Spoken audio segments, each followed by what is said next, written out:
Ayşe radıyallahu anha ite Peygamber sallallahu aleyhi ve sellem erten namaza kılıyı degen ve onu manmışça katın kişilerde geleyi degen erten namazga cemaat namazdaga özler çırmalgan halınna ve olanı biri tanımayı degen ertenini karanlığından.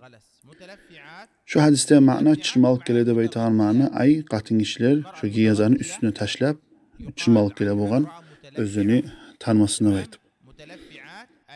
Bu hadiste eskerle olar çırmalık gele boğan murut da baytağın zatka deyim. Murut da baytağın zat bu kötlük sanaldır.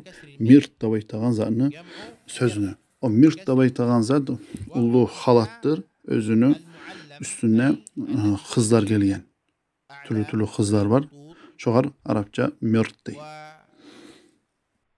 Onların üstüne giygen zatlar teriden, kumaştan, şu hadis eskerlen küde yibekten etline boğan.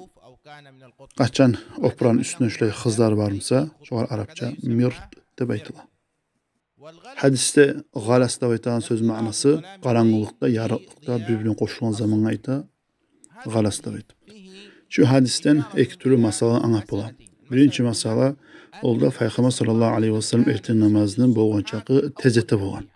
Başlapkı vaktisinde ete boğan namazını artka vermeyi.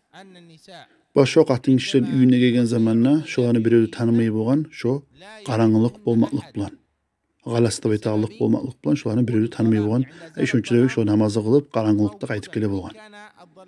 Şu katın kişiler kaytıp gelgen zamanla erten namazını aldığına bulanın karanlık değil. Yarıklıkta karanlıkta birbirine eşeğen vaktimin şoyluk kaydı. Şoy vakti kayıt gele boğan.